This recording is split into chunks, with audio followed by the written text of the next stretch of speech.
Okay, now that I have my pieces marked, I'm going to set the stops on my machine. Now to bend your harps, you may go about it a different way than this. You need either a bending jig of some type, or you need to set up your vise, put some pegs in it, make yourself some dies, use your vise.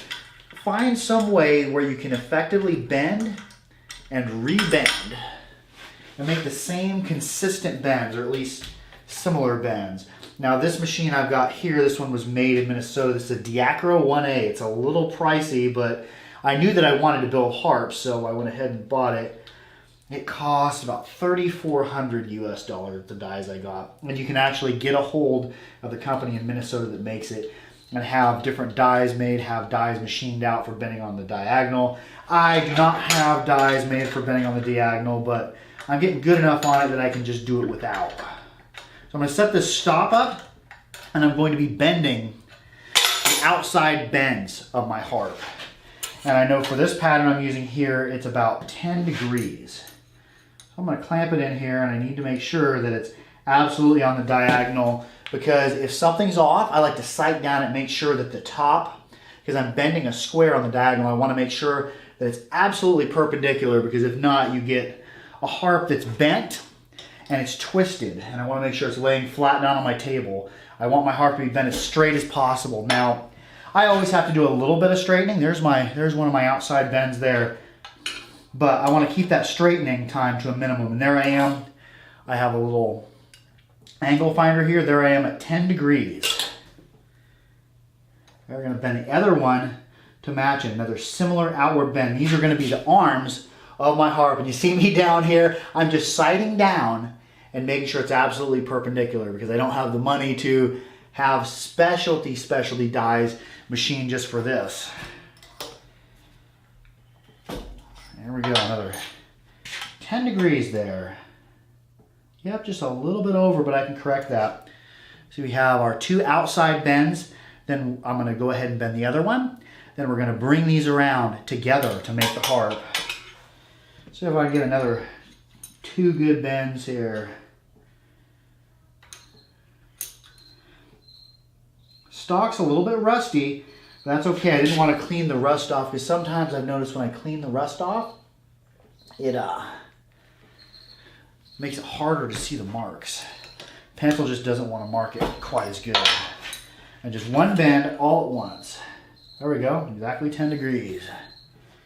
We're doing all right today. And the crickets are helping out with some background noise. Thank you, crickets.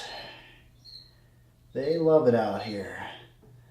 Last year I tried to get rid of the crickets for the videos. I'm like, oh, I don't want them in the background. This year I'm just going to let crickets do cricket things. Another 10 degrees, and we're good, and we're sitting flat. If you bend a harp and you notice it's like wonky like that, when you press on it, one side lifts up, that means you're not bending flat. I'm going to go ahead and take my stop off here, and you could probably do all these bends on a vise if you modify it.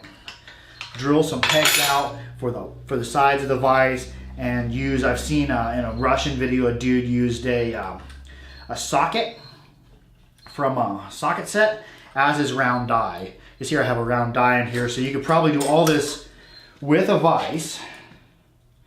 But if you're going to bend them all the time, you do need a dedicated jig, and this jig has, as you can see, I can put stops, and I've got my stops marked out.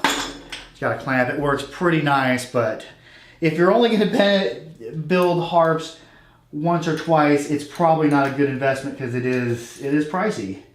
Got my inside and outside bends marked. I'm going to put it in there, making sure that we're sitting nice and flat. I'm going to bring this one around here.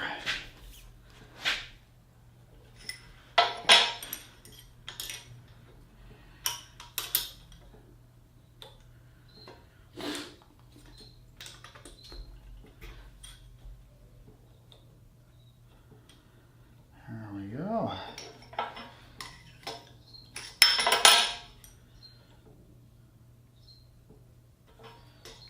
Tap that down.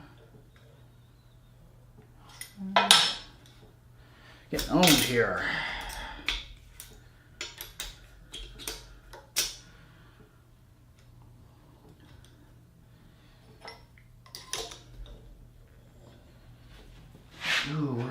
uneven, but I can correct that, I think.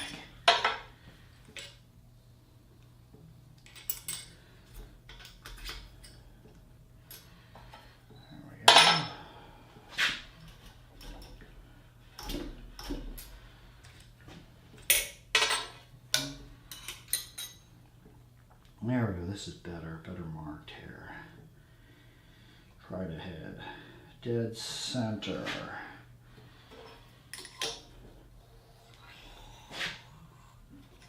As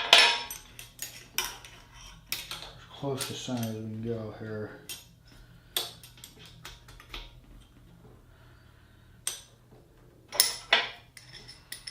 There we go, this one's closer. There we go. That's more of what I'm looking for right there.